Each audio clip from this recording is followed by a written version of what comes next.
Hello, friends. Welcome to the Case for Life podcast, where we aim to equip you to communicate the pro-life view effectively. I am honored today to have as my special guest a long-term friend. We've been friends, Mark, at least pushing 40 years here, going back to the 1990s. I know it's shocking to hear this, but we got to face the truth, right? Yeah. Mark Harrington is the president of Created Equal, a group that I consider to be one of the finest, if not the finest groups at getting people in the game for pro-life advocacy.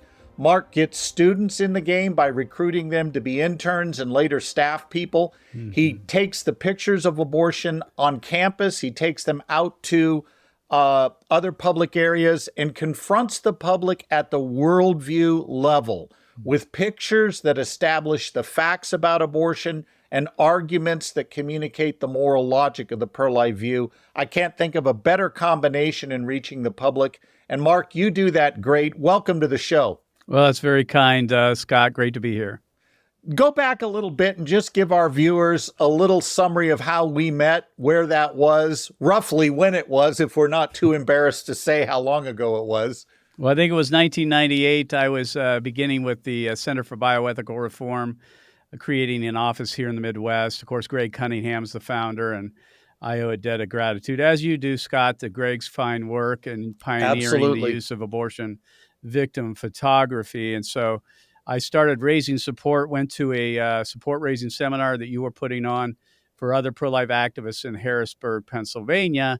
And of course, we could all say the rest is history, because now 26 years later, I'm still in the fight, brother. Well, you know, it's interesting. We also did something else that weekend that you didn't mention. We took a trip down to Gettysburg to go visit the battlefield. Every pro-life advocate I've taken to Gettysburg is still in the game. I'm beginning to think we need to establish a Gettysburg equipping center down there or something. But I wanted to bring you on the show for two reasons. Number one, I think you're very effective at reading the landscape of where the pro-life movement is today and what needs to be done to right the ship, so to speak. But also, I wanted you to come on and talk about what you're doing in particular to mentor the next generation of pro-life advocates, because I think a lot of pro-life groups think only of the political cycle in front of them. They don't talk about what are we doing to help others. And there's a third thing I want to talk to you about, and that is a real controversy. In fact, I want to begin with this, if you don't mind. There's a real controversy in some pro-lifers' minds about what we do with the current presidential election. We all know Donald Trump is not what he was in 2016 or 2020, even on pro-life. If you watched his Right to Life march, the March for Life address he gave in 2020 on that cold January morning before the crazy of COVID hit, you listened to a guy and you thought, boy, he's got pro-life principles. He really believes this stuff. He seemed to articulate his pro-life convictions very well.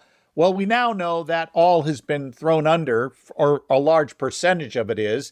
And there are a number of pro-lifers. In fact, I'm looking at one post here from a pro-life leader that we both know. I won't name him, but his argument is this, that for the pro-life movement to succeed, he says, Trump must lose. If Trump does not lose, the pro-life movement is done. What might you say to pro-lifers that share that kind of sentiment? Well, like you, Scott, I'd like to have a presidential candidate who is ideologically pro-life, that it's a core issue of his. I don't think Donald Trump was ever that. In fact, he was pro-choice before he became pro-life. Yep. But he's a pragmatist. He knows who his friends are. He knows how to get elected. He took the pro-life position, maybe not because he believed it deeply in 2016 and 20, but it doesn't matter to me, to be honest with you, if he is or not, whether he's ideological or not. He delivered. He delivered by overturning Roe v. Wade, by putting 3 justices on the U.S. Supreme Court, something the pro-life movement has been working for 50 years. So we owe him a debt of gratitude for that. The fact that he has changed his position is purely pragmatic and political. He's reading the political winds of the season. He's seeing that in order to get elected, he has to soften his position on abortion. You may not like it. I don't like it. But that's just the fact of the matter, and that's what we've got to deal with this time around. And this raises an interesting question that I think you're uniquely qualified to answer. Why is he softening his position? What does that say about the strength of the pro-life movement? Mm-hmm. Well, I think a lot of other pro-life advocates would not agree with me on this. They would say we're winning. You hear it all the time with some of the marketing coming from some of the mainstream groups. Yeah. Even now, after an 0 for 8 in the constitutional amendments, I can tell you this, Scott. If Ryan Day at Ohio State went 0 for 8, he'd be fired by now. He'd be fired if he went 0 for 4. Yeah. So, honestly, we deserve to be fired. Some of the leadership of the pro-life movement for failing. But we are 0 for 8. And I don't know if it's just marketing. I think people want to be on the positive side of things and want to paint a rosy picture because they feel like they can't raise money, can't recruit unless it's a so-called winning issue. But the truth of the matter is we're not winning. We're losing, and we've been losing for decades in public opinion. We might have been winning politically. We've been winning elections. We've been winning state houses, majorities of state houses. Majority of the governors are Republican. They're pro-life. We've been winning. We won with Donald Trump getting into the White House, and we won with Roe v. Wade politically. But in public opinion, you look at the polls over and over again, we are not moving the needle when it comes to abortion. If nothing else, we're actually losing, and the numbers are going up. I don't know if you saw the most recent Gallup poll, but 69% of Americans believe abortion should be available, should be legal for most reasons. That's a quantum leap since the last time they took that poll, which is just a couple of years ago. So the truth of the matter is we are losing the culture. I don't say that because I'm just a cynic and, but I want to tell the truth. That should be a rallying cry to pro-life activists around the country to get back to the business of changing hearts and minds. Well, I'm reminded of what Alan Keyes told the movement back in 1995-96. We don't have money problems, we have moral problems. And the moral problem we have right now is the culture does not agree with pro-lifers that the unborn are members of the human family, and it does not agree with pro-lifers that moral truths are objective, real, and knowable. Mm-hmm. And we've been skirting along as if somehow our only problem is how we sell what we're about, that it's a personality thing. No, it's a worldview thing, and we've got to start addressing that or we lose long term.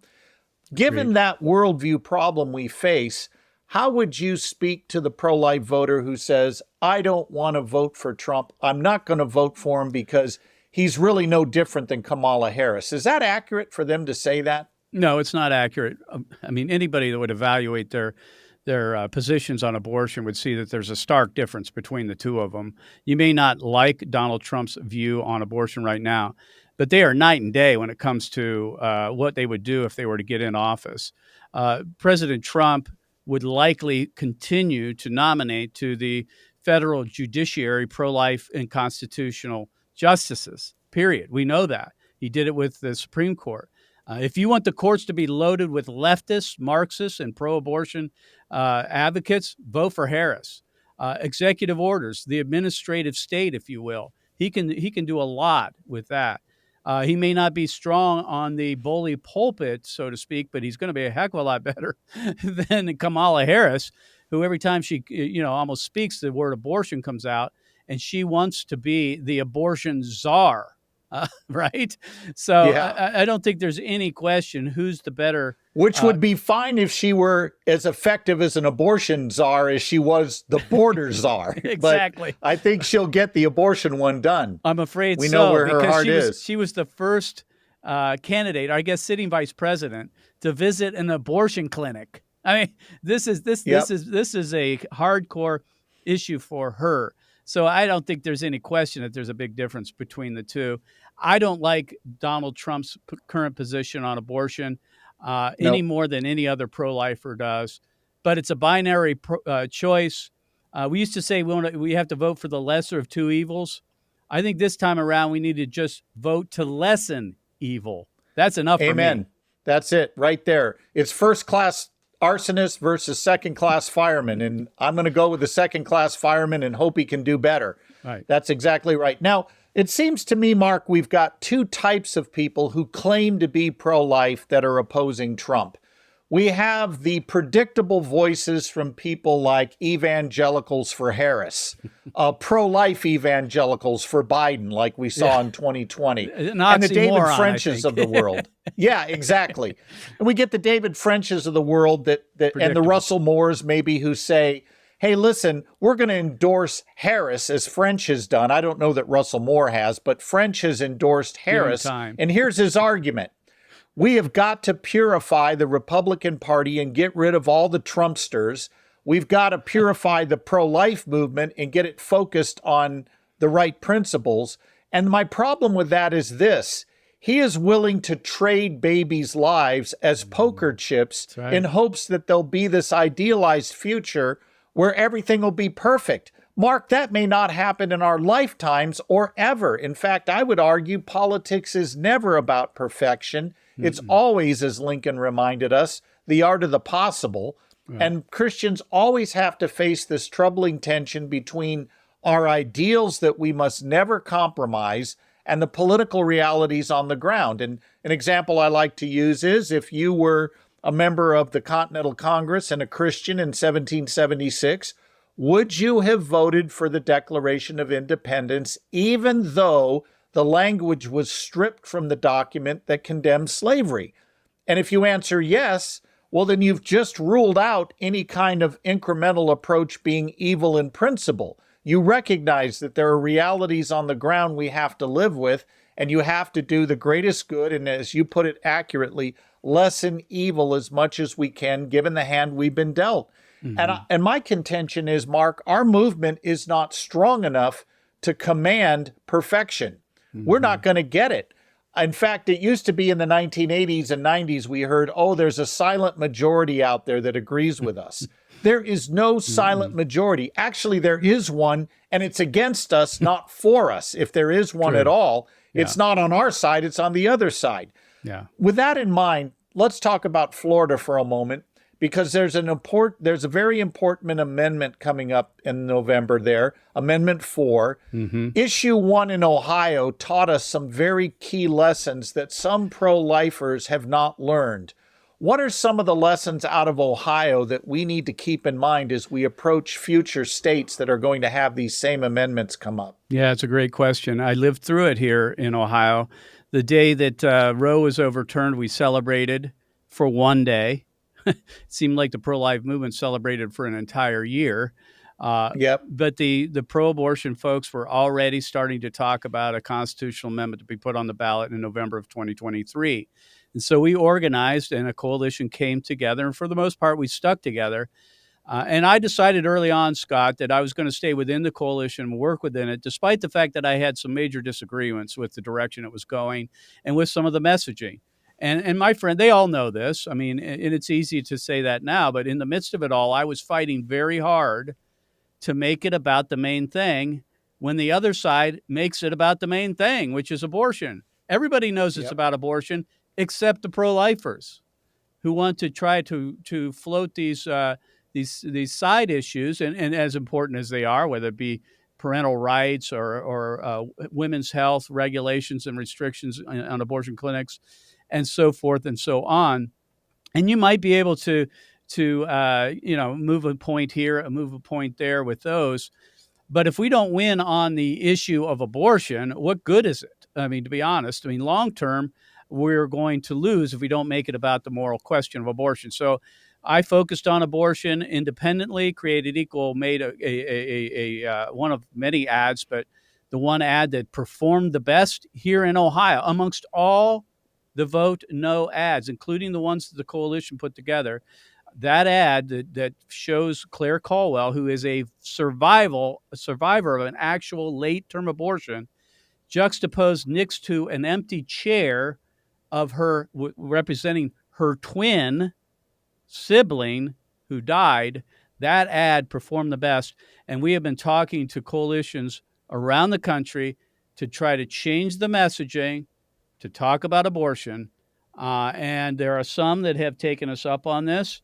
But I have to say, some of the messaging coming out of states like Florida tells me that they have not learned from the past. And unfortunately, we might be repeating some of the same results. I hope that's not the case. We're going to fight like heck in Ohio to try, or in Florida to win.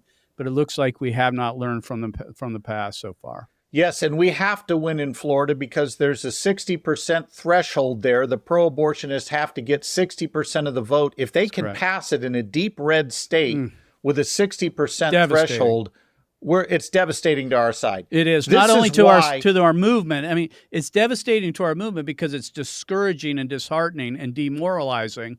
But it means more babies are going to die, friends. I mean, yes, Florida will become a massive, it already is, a massive destination state from states like Georgia, North Carolina, South Carolina, other places where there are more restrictions on abortion. People are going to be flooding the state of Florida. So that means more babies are going to die. Yeah, devastating, no doubt about it. This is why our organization, in partnership with Apologetics, Inc., produced a series of short videos, very short. The longest one is 2.5 minutes, designed to be shown in churches at the conclusion of a worship service. And we're going to put links to these videos. In fact, we're going to do a whole show on this podcast about those videos coming up. But I am so troubled that we are not talking about abortion.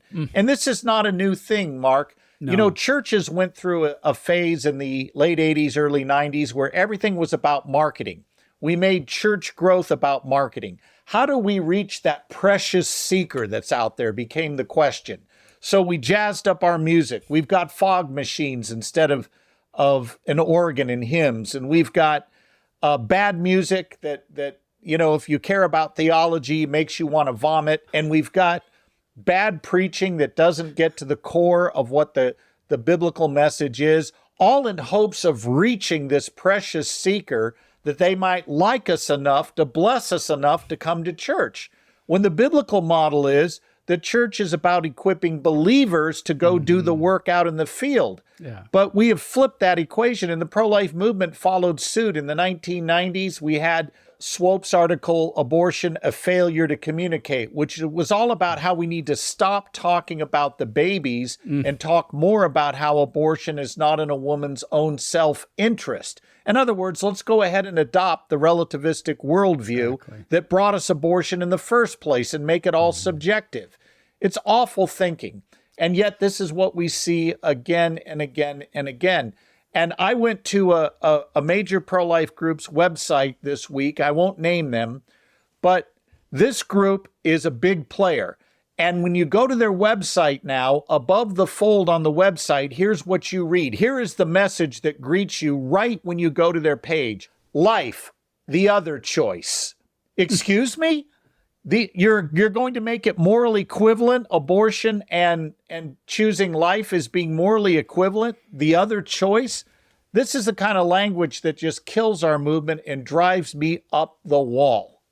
Yeah, and we've gotten away with it, so to speak, for 50 years because our political side of things kind of kept things at a status quo. But that's all changed. The hens are coming back to roost, if you will. Public opinion's not on our side. And I tell people, if we don't make it about the moral question of abortion, we might as well fold up our tents and go home. Because we're what's the point here?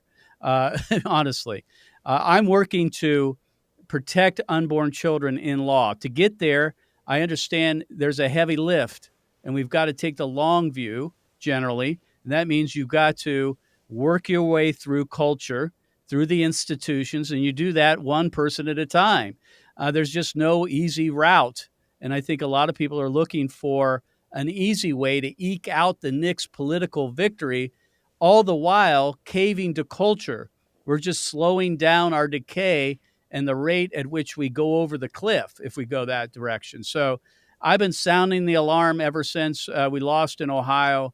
We've got to get back to the business of going out into the streets, into the culture, raising up the next generation. And that's the only way it can be done. We are getting some interest, like we weren't before. I'll say this, Scott.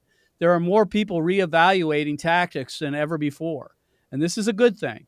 I don't want us to lose in order for people to wake up, right? Frankly, because I know that leads to more babies being killed. But I'm happy to see that people are starting to reevaluate things. And that's a good thing. And we're getting audiences where we weren't used to getting them before. people are starting to look at what we're doing and say, hey, what you do works. What can we do to do it here? One of the things you do that is just very laudable is you equip students. And one of the ways you do that is you have a very effective intern program.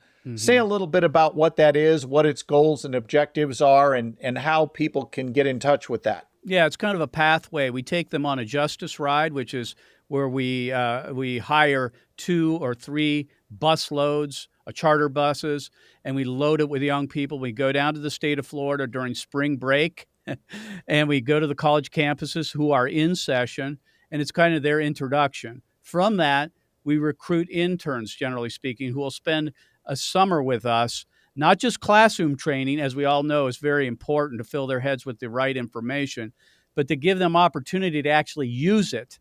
And the only way they use it is to be put in front of people that disagree with them.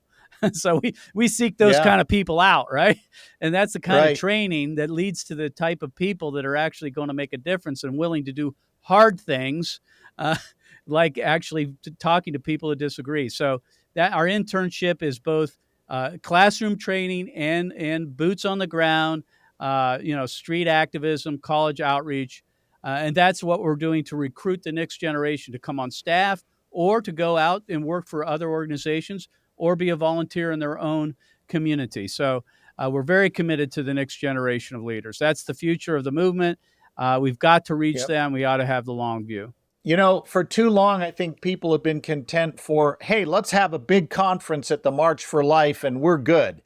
And we can just tell everybody, hey, you're the generation that's going to, end abortion and we're good. No, we've got to train these students. We got to get foot soldiers in the game. Right. They got to know the apologetics. They need to understand the political world. They need to understand the worldview assumptions people bring to this. And without that, we're not going to win long term. Yeah, I agree. And again, our movement is made up of the pastoral, right, which is much of the pregnancy resource end of the movement, the service side, the political, as we've already spoken to, but also what about the prophetic, the truth tellers? We need truth tellers, and unfortunately, we haven't focused on that most recently because we've been satisfied with the political advances.